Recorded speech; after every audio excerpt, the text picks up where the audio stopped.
Welcome to the 2021 British Motor Show, held at Farnborough. Now you know it's going to be a good show when you're greeted by a lineup like this. The odd one out in this lineup is this Dino at the end, which wasn't the top-of-the-line Ferrari of its day. It wasn't even supposed to be a Ferrari.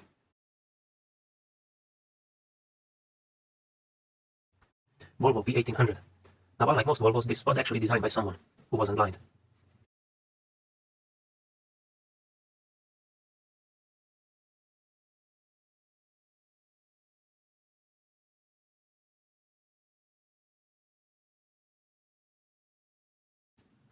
It's striking and instantly recognizable, if you know what it is. Early ones were actually made in England by Jensen, but build quality wasn't up to Volvo standards, so they eventually moved production back to Sweden.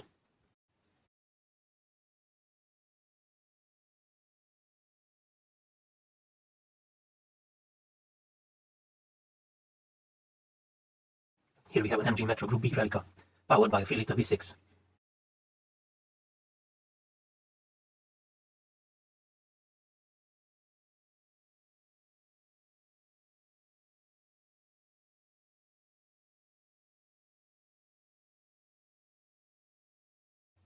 This is a toy car for grown-ups, the Citroën Ami. It is made completely out of unpainted plastic. Not fitting for a company that used to make vans out of corrugated metal. Those were sheds. This is more like a portable you-know-what.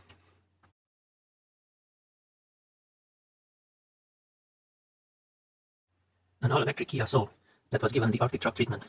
I have to say it looks very purposeful.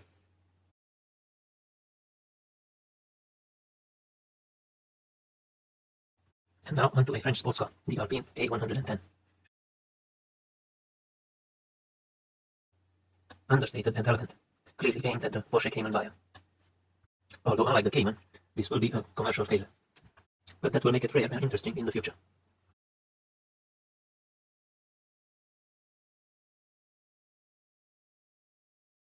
And now onto something rather more serious, the Ferrari Roma.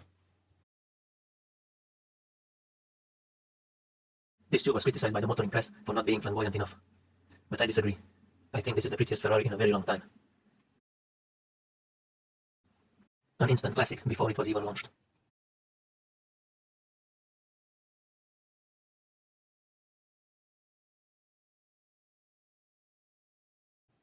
The mother and father of all SUVs, the Cullinan. Marvelous and enormous. The Ferrari LaFerrari. Not really my cup of tea, but it's too rare of a car not to make the final cut.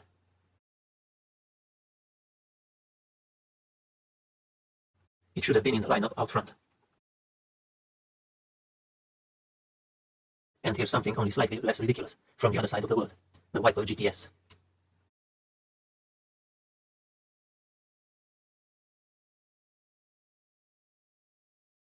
Eight-liter V10 and no electronic nannies to rein it in. Venomous indeed.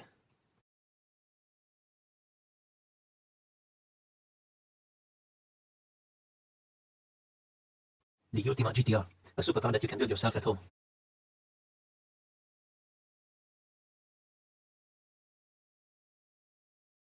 Most are powered by a Chevy V8.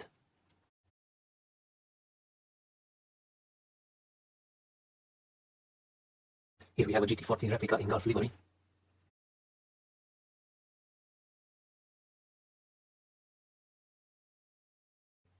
And the modern day Ford GT.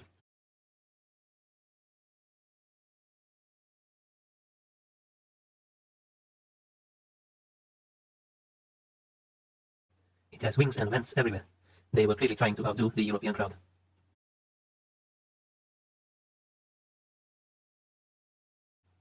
And it's powered by an EcoBoost V6. Here we have the best of America, the Corvette C3.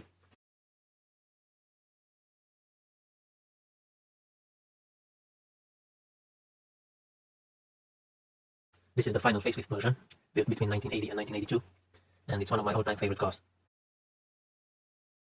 Ironically, this had some of the worst powertrains ever fitted to a Corvette. But just look at it.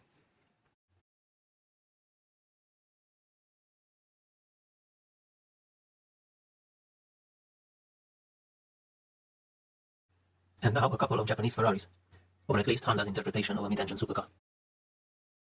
The NSX.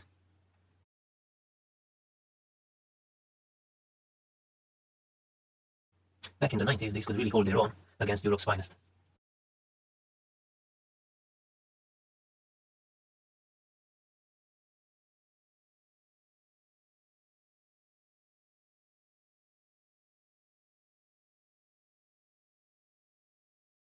This is a Panhard Dina, a long-gone French make.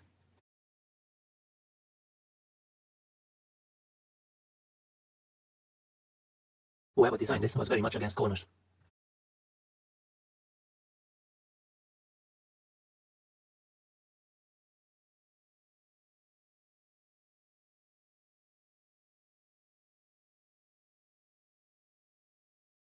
Here we have another one, a 24 CT.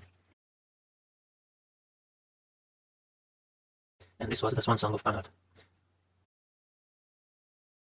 They were incorporated by Citroën, and the striking front end would serve as an inspiration to the facelifted DS. A car out of the Jetsons. A future imagined before global warming was a thing. Massive big engine and a transparent glass roof.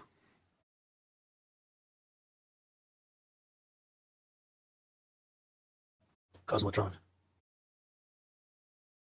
And finally, a McLaren that I actually like, the SLR, which is of course mostly a Mercedes.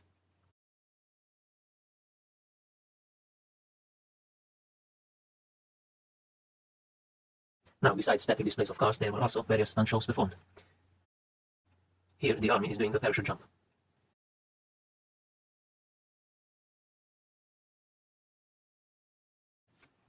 Why was there a parachute jump at a car show? I do not know, but still, it was interesting to watch.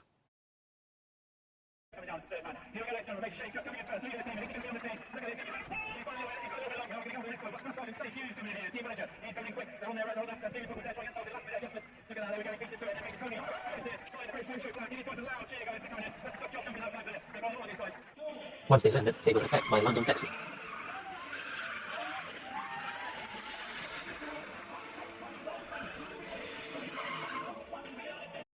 And finally, some drifting.